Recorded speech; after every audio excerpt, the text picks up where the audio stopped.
Assalamualaikum warahmatullahi wabarakatuh. Saya Ahmad Zulkifli Hamli, pendamping PKH Kabupaten Bekasi.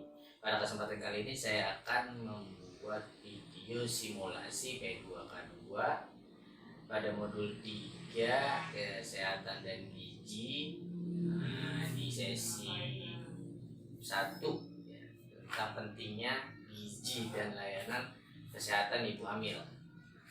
Di langkah 6 yaitu memastikan ibu dan bayi mendapatkan layanan jaminan kesehatan nasional. Ada poin A sampai D. Selamat menyaksikan.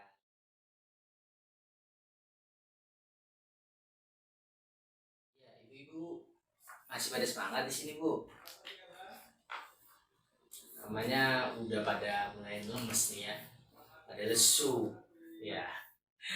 Ya, sebentar lagi Bu ya. Ya, sekarang kita udah masuk di langkah 6. Sebelum kita masuk ke materi di langkah 6, kita tetap semangat dulu Bu, biar kita semangat lagi nih ya.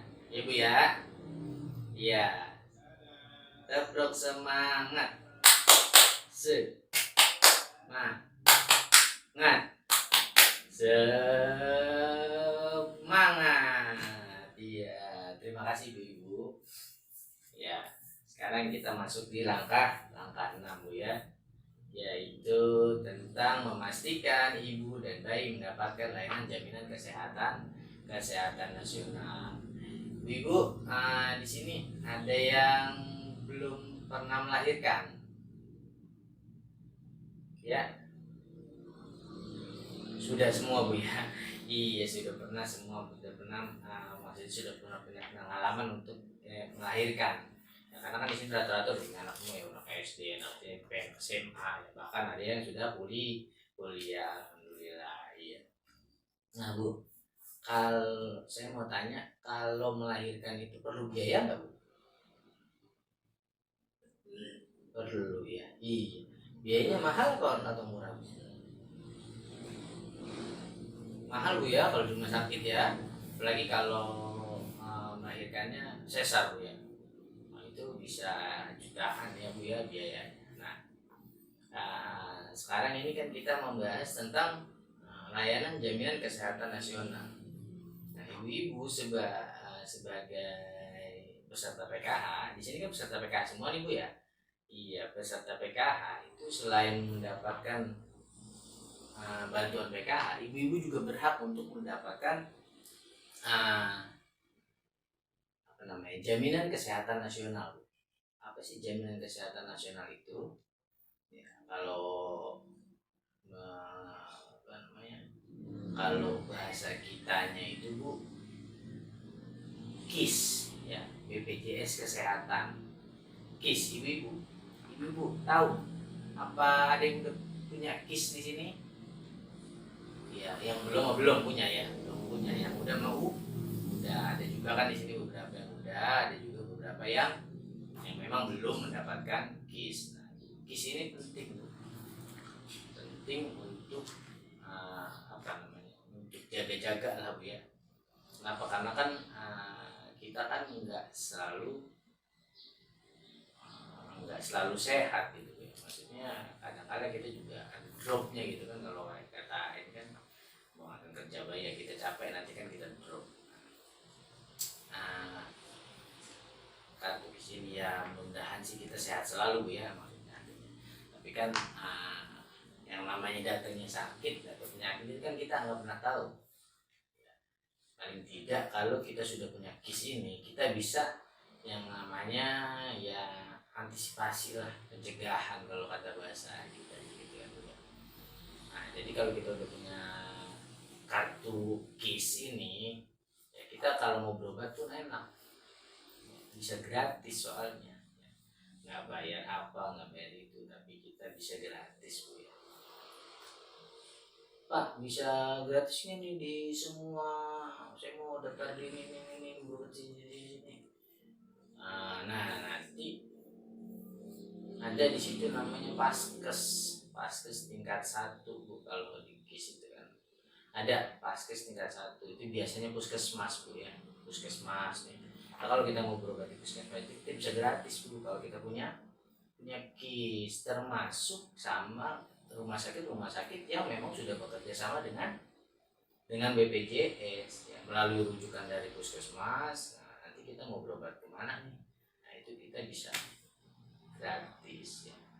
Namanya kita buat jaga-jaga, perlu juga lah kita untuk punya KIS. Nah terus gimana nih cara buatnya buat yang belum punya ya? Ya sekarang kita akan nonton film tentang bagaimana cara membuat KIS ya. Kita nonton film sama ya, tolong disaksikan.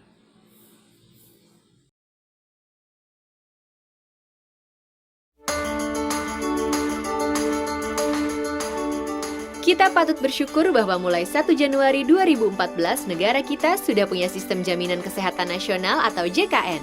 Melalui JKN, pemeliharaan kesehatan kita terjamin. Bila sudah menjadi peserta JKN, kita cukup menunjukkan kartu peserta saat berobat untuk mendapatkan pelayanan kesehatan. Tetapi tentu saja ada prosedur dan batasannya. Pertama-tama, kita terlebih dahulu harus memeriksakan diri ke fasilitas kesehatan tingkat pertama seperti puskesmas, klinik swasta atau klinik TNI Polri yang bekerja sama dengan BPJS Kesehatan atau Badan Penyelenggara Jaminan Sosial Kesehatan. Ingat, kita harus memeriksakan diri ke fasilitas kesehatan tingkat pertama terlebih dahulu. Jangan langsung ke rumah sakit kecuali dalam kondisi darurat. Di fasilitas kesehatan tingkat pertama ini, kita bisa mendapat pelayanan sebagai berikut. 1. Kita bisa memeriksakan diri, mendapat pengobatan atau melakukan konsultasi medis. Kedua, kita bisa mendapat tindakan medis. Ketiga, kita bisa mendapat transfusi darah sesuai kebutuhan medis. Keempat, kita bisa menjalani rawat inap tingkat pertama sesuai dengan indikasi medis. Kelima, kita bisa mendapat pemeriksaan penunjang diagnostik laboratorium tingkat pertama. Kita akan dirujuk ke rumah sakit yang bekerja sama dengan BPJS Kesehatan apabila kita memerlukan tindakan lebih lanjut. Layanan yang bisa didapat di rumah sakit adalah sebagai berikut. Pertama, kita bisa memeriksakan diri, mendapat pengobatan atau melakukan konsultasi medis dengan dokter spesialis. Kedua, kita bisa mendapat tindakan medis oleh dokter spesialis sesuai dengan indikasi medis. Ketiga, kita bisa pula mendapat rehabilitasi medis serta transfusi darah. Keempat, bagi yang harus rawat inap, kita bisa mendapat pelayanan di ruang non-intensif maupun di ruang intensif. Tentunya ada pelayanan kesehatan yang tidak dijamin JKN antara lain pelayanan kesehatan tidak sesuai prosedur, pelayanan kesehatan di fasilitas yang tidak bekerja sama dengan BPJS, pelayanan kesehatan di luar negeri, pelayanan kesehatan untuk mendapatkan keturunan, pelayanan kesehatan untuk tujuan kecantikan, gangguan kesehatan atau penyakit akibat ketergantungan obat dan atau alkohol, pengobatan alternatif. Ingat, beberapa contoh kasus tersebut tidak dijamin JKN. Seluruh rakyat Indonesia wajib ikut program JKN sebagai wujud kepedulian sosial dalam bentuk gotong royong untuk membiayai pemeliharaan kesehatan. Pendaftaran dimulai pada 1 Januari 2014. 5 kelompok berikut ini otomatis menjadi peserta JKN. 1. Anggota TNI dan PNS di lingkungan Kementerian Pertahanan beserta anggota keluarganya. 2. Anggota Polri dan PNS di lingkungan Polri beserta anggota keluarganya. 3. Peserta ASKES yakni semua pegawai negeri sipil di Indonesia beserta anggota keluarganya. 4. Peserta JPK Jamsostek beserta anggota keluarganya. 5. Para penerima bantuan iuran atau PBI. Peserta di luar kelompok tadi yaitu pegawai swasta lainnya, pekerja bukan penerima upah dan bukan pekerja, dapat mendaftarkan diri di kantor BPJS Kesehatan terdekat baik secara perorangan maupun kelompok. Caranya, isi formulir registrasi, BPJS Kesehatan akan memberi Anda nomor virtual account. Lalu, lakukanlah pembayaran ke salah satu bank yaitu BNI 46 atau BRI atau Bank Mandiri dengan mempergunakan virtual account tersebut. Setelah membayar, serahkan bukti bayar ke kantor BPJS Kesehatan tempat mendaftar untuk mendapat kartu peserta JKN. Masyarakat miskin dan tidak mampu yang sudah terdaftar sebagai peserta penerima bantuan iuran atau PBI, iurannya dibayarkan oleh pemerintah. Saat mendaftar ada 3 kategori iuran JKN yang bisa dipilih. Pertama, iuran Rp59.500 per orang per bulan untuk mendapat pelayanan di ruang perawatan rumah sakit kelas 1. Kedua, iuran Rp42.500 per orang per bulan untuk mendapat pelayanan di ruang perawatan rumah sakit kelas 2. Ketiga, iuran Rp25.500 per orang per bulan untuk mendapat pelayanan di ruang perawatan rumah sakit kelas 3. Untuk syarat pendaftaran, 1. Isi formulir pendaftaran yang tersedia di kantor BPJS Kesehatan. 2. Sertakan fotokopi bukti identitas bisa KTP, SIM atau paspor, dan kartu keluarga. Ketiga, pas foto berwarna ukuran 3x4 sebanyak 2 lembar. Untuk sementara, kartu peserta Askes, jam Kesmas, dan JPK jam Sostek yang lama semua masih berlaku. Nah, mudah kan cara mendaftarnya? Apabila Anda merasa belum jelas soal jaminan kesehatan nasional, manfaatnya, cara mendaftarnya, carilah informasi lebih lanjut di situs www.jkn.kemkes.go.id atau telepon layanan Halo Kemkes di 500 567 atau Halo Askes di 500 400 atau datangi kantor BPJS Kesehatan terdekat. Segeralah daftarkan diri dan keluarga Anda menjadi peserta JKN. Jangan tunda lagi, sebab sakit bisa datang kapan saja.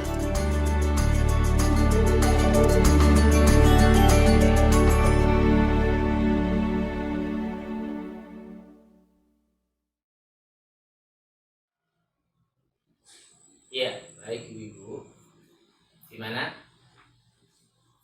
Paham ya, paham semua ya. Jadi paham semua ya. Jadi ada memang yang akan kita dapatkan nanti pada saat kita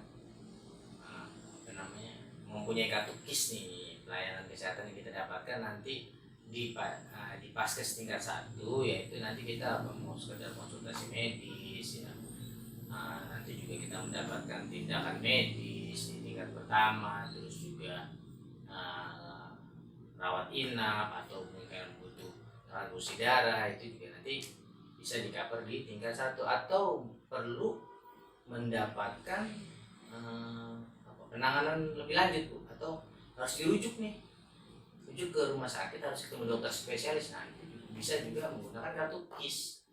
Ya, nanti dirujuk oleh puskesmas, kita ke rumah sakit mana, mau dirujuk ke dokter spesialis apa. Nah, itu nanti bisa gratis Bu. Jadi kita tidak mengeluarkan biaya spesial pun. Kalau ke dokter spesialis Bu, kalau kita nggak pakai kartu BPJS, kalau kita nggak pakai KIS, itu luar biasa Bu. Paling minimal kita berobat itu paling murah itu ya 300 sampai 500 ribu lah Bu. Lumayan kalau kita sekali berobat ya 500 sampai 300 ribu. Kalau 2 sampai 3 kali kita harus berobat ya lumayan juga Bu ya. Iya. Dan juga ada beberapa yang tidak di-cover oleh BPJS atau tidak ditanggung oleh BPJS atau oleh KIS ya. Nah, salah satunya apabila kita tidak sesuai prosedur. Artinya kalau ya baru timbang pilek-pilek dikit, nah ya Bu ya berobatnya cukup ke puskesmas aja. Enggak langsung dibawa ke rumah sakit ya, timbang pilek-pilek yang pusing-pusing dikit ya, itu mah nanti kita berobatnya di puskesmas aja ya. Tidak sesuai dengan prosedur. Ya, kemudian kalau lagi berobat di luar negeri Bu ya, misalnya ibu-ibu di sini ada jalan-jalan ke luar negeri, terus apa pilek di sana atau sakit apa gitu kan ya, terus mau berobat pakai KIS ya, nah itu tidak ditanggung karena kan rumah sakitnya tidak bekerja sama dengan BPJS. Terus juga Bu, untuk kecantikan juga tidak di-cover sama BPJS. Terus berobat alternatif nih misalnya, terus nunjukin kartu KIS ya, itu juga tidak di-cover kan karena tidak bekerja sama dengan BPJS. Iya. Nah, di sini ada pipcat nih Bu. Di sini ada pipcat bagi ibu-ibu yang belum mempunyai KIS. Nah, di sini ada cara proses pembuatan nih Bu. Cara proses pembuatan kartu BPJS PBI. Kartu BPJS PBI apa ini Bu? Kartu BPJS PBI yaitu kartu KIS yang disubsidi oleh pemerintah Bu. Jadi kan ada dua nih Bu. Ada yang BPJS Kesehatan yang mandiri. Nah, yang mandiri ini yang artinya dia daftar mandiri, daftar sendiri. Terus juga dia iuran tiap bulannya Bu, dari iuran. Nah, ada juga yang PBI ini yang pembayarannya itu disubsidi oleh pemerintah atau dibayarkan oleh pemerintah. Yang pertama, dokumen yang harus disiapkan adalah KTP dan KK seluruh anggota keluarga. Nah, nanti difotokopi, dipersiapkan. Terus juga syaratnya surat keterangan tidak mampu atau SKTM. Ya, SKTM-nya diminta dari RT sampai juga ke tingkat ke kelurahan. Nah, selanjutnya ke puskesmas untuk minta dibuatkan kartu BPJS KIS ya di puskesmas. Nah, yang terakhir tidak membutuhkan rekening karena kan ini gratis, Bu. Jadi ya, bukan gratis ya, tapi dibayarkan oleh pemerintah. Jadi tidak usah menggunakan rekening. Nah, setelah ini semua terkumpul, Bu. Nah, Ibu datang ke kantor BPJS Kesehatan untuk dibuatkan kartu BPJS punya Ibu ya, Bu ya. Bagaimana, paham, Bu? Ngerti?